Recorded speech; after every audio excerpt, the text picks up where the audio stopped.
मित्रों नमस्कार। Third eye and soul YouTube channel से मैं प्रोफेसर अरविंद नाथ तिवारी बोल रहा हूं। इस चैनल पर आप सभी मित्रों का हार्दिक अभिनंदन और स्वागत है। मित्रों, आज का जो विषय लेकर के आया हूं वह विषय है जाप के द्वारा कैसे तीसरा नेत्र को खोला जाता है, थर्ड आई को खोला जाता है, क्या उसकी विधि विधान है।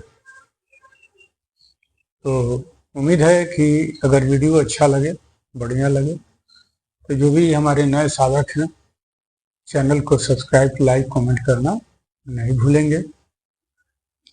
आइए बिना लाग लपेट का शुरू करता हूं। मित्रों, हर व्यक्ति पूजा पाठ करता है, ध्यान करता है, सोचता है कि ज़्यादा से ज़्यादा जप ध्यान करें, लेकिन उस दौरान कुछ ऐसी घटनाएं घटित होती है कि जो उसको मालूम नहीं होता है। हाँ, मालूम तभी होता है कि किसी के सानिध्य में हो, किसी गुरु के सानिध्य में हो और गुरु आपको मार्गदर्शन अगर करे तो हो सकता है कि हर घटना की जानकारी से आप अवगत होते रहें।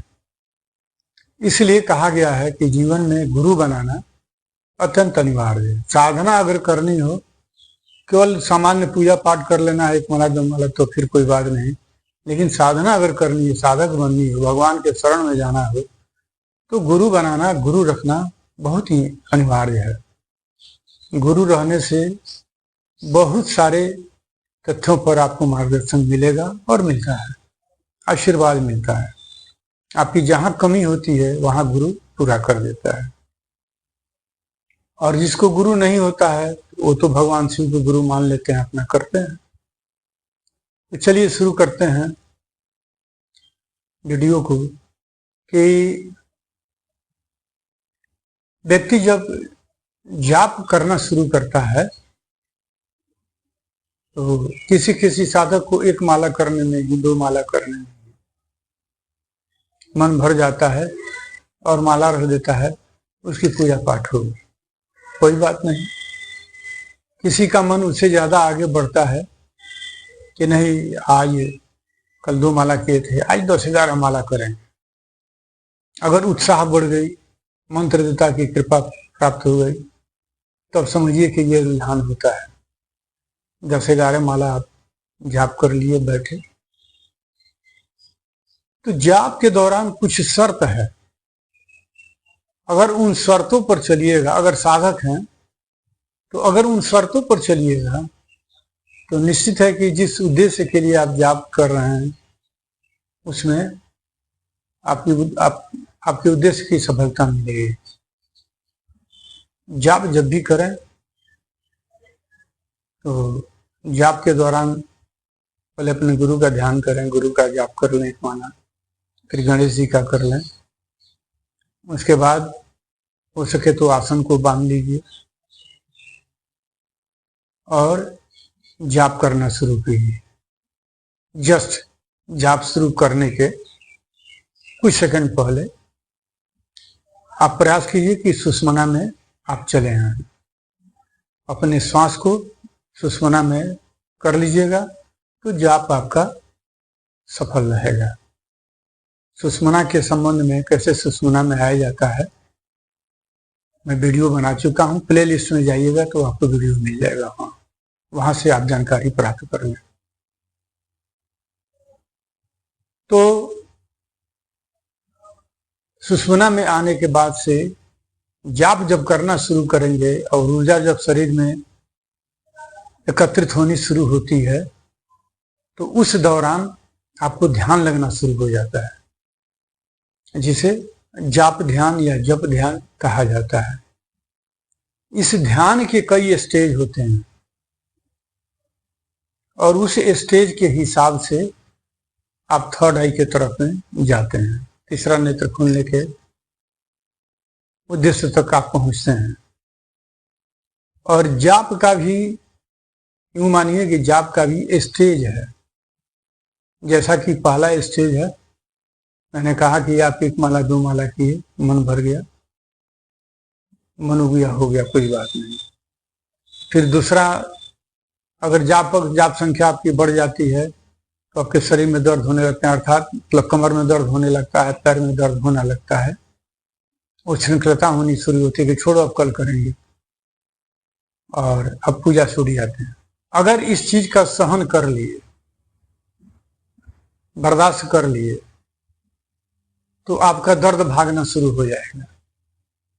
और जैसे ही जब दर्द भागना शुरू हो गया, सामान्य हो गए, दर्द नहीं हो रहा है, तो समझिए कि जाप के आप दूसरे स्टेज में चले आए, यही प्रमोशन होना शुरू हो गया। कुछ दिन तक जाप कीजिएगा, जाप का ध्यान जैसे ऊर्जा बढ़ेगी शरीर में, तो आपको नींद आनी शुरू हो जाएगी। दरअसल वो नींद होती नहीं है, वह होती है सुषुप्ता अवस्था। सुषुप्ता अवस्था में भी 2 स्टेज होता है, एक निद्रा अवस्था, एक जागृत अवस्था। तो जैसे ही दूसरा स्टेज में जाइएगा और नींद आनी शुरू हो जाए, तो आप समझिए कि आप तीसरा स्टेज में चले गए। तीसरा स्टेज में जब आप बढ़िएगा, तो बढ़ने के बाद जब निद्रा अवस्था है, जिसको सुषुप्ता अवस्था कहा जाता है, तो सुषुप्ता अवस्था में, सुषुप्ता अवस्था मतलब निद्रा अवस्था। अब बात थोड़ा सा यूं समझिए कि आप तीसरा स्टेज में चले गए, और जो बोल रहे हैं कि निद्रा अवस्था आती है, नींद आनी शुरू होती है, आंख खुलती है, कहीं माला हाथ से गिर जाता है, बहुत लोग उसको दोष समझ लेते हैं। तो दोष वगैरह कुछ होता नहीं, कहीं कोई दोष नहीं है, कहीं कोई पाप नहीं है। और तो इसी निद्रा अवस्था को अध्यात्म के दृष्टिकोण से सुषुप्ता अवस्था माना गया है। तो इस सुषुप्ता अवस्था में, अर्थात निद्रा अवस्था में गए, जागृत अवस्था हो गया, वहीं नींद आई लेकिन जगे हुए, आलस्य जैसा लगेगा लेकिन नींद पर आप काबू कर लीजिए। अर्थात निद्रा अवस्था मतलब सुषुप्ता अवस्था में सुषुप्ता अवस्था, और उसमें जागृत अवस्था। मतलब निद्रा अवस्था में आप गए लेकिन आप जगे हैं, तो वह जागृत अवस्था है। अब मुझे उम्मीद है कि आप समझ गए होंगे।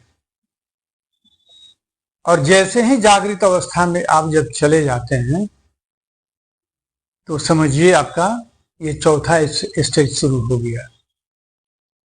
चौथा स्टेज में जैसे जाइएगा, यहीं पर आपको पहल जंगल दिखाई पड़ना शुरू करेगा। उस जागृत अवस्था में बहुत बड़ा बड़ा जंगल दिखाई पड़ेगा, हरा जंगल, सूखा जंगल, घना जंगल, कटा हुआ जंगल। अब इस चौथा अवस्था में भी 4-5 अवस्था है, अर्थात जप ध्यान का 5 अवस्था होता है, जिसमें आप चौथा अवस्था में चले। और यह चौथा अवस्था में हो सकता है कि आपको 5-6 महीना का समय लगे। और कभी कभी ऐसा होता है कि एक स्टेज से 2 स्टेज के जाने में 1 महीना तक कुछ आपको बुझेबे नहीं करेगा, लगेगा कि जो मेरी अवस्था थी वो कहाँ चली गई, मेरी अवस्था समाप्त हो गई क्या। लेकिन कोई अवस्था नहीं जाती है, प्रकृति अपना स्टेज बदलती है, तो वह साइलेंस मोड में कर देती है शरीर को, इसलिए घबराने की जरूरत नहीं है। इसीलिए कहा जाता है कि गुरु के सानिध्य में साधना करनी चाहिए। चलिए, तो मैं चौथा अवस्था की बात बता रहा था। जब जागृत अवस्था आता है और जब जंगल देखना शुरू करते हैं, तो कुछ दिन तक जंगल दिखाई पड़ेगा, उसके बाद से पहाड़ दिखाई पड़ना शुरू पड़ जाएगा, बड़ा बड़ा जंगल और पहाड़। उसके बाद से उसमें जानवर दिखाई पड़ेंगे, जानवर दिखाई पड़ेंगे, 1-2 दिखाई पड़ेंगे, फिर झुंड के झुंड दिखाई पड़ेंगे, हिंसक जानवर दिखाई पड़ेंगे, सात्विक जानवर दिखाई पड़ेंगे।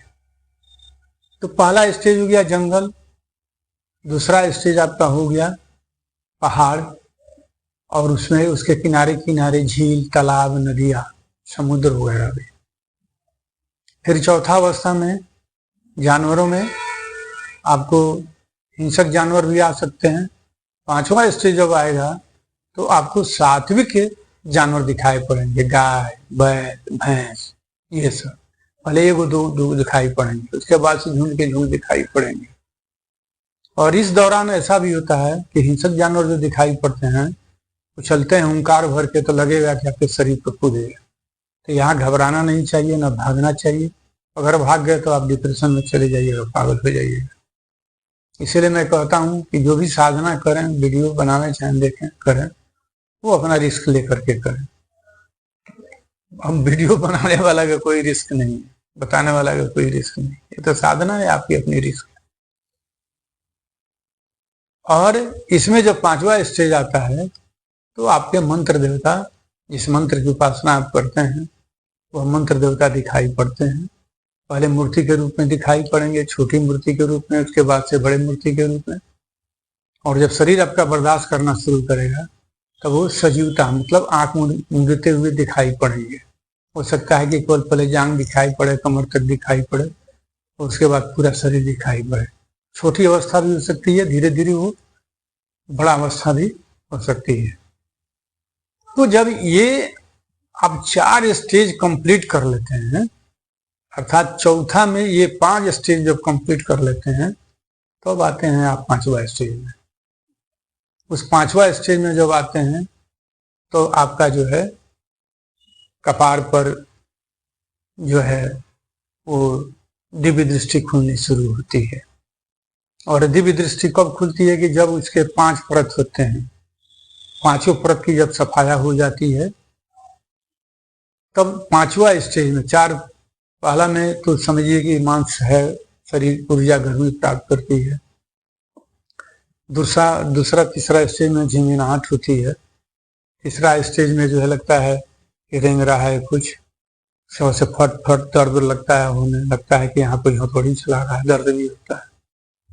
चौथा स्टेज में, इस स्थिति में आपको ध्यान दृष्टि लग जाती है, आप दूर के चीजों को देखना शुरू करते हैं।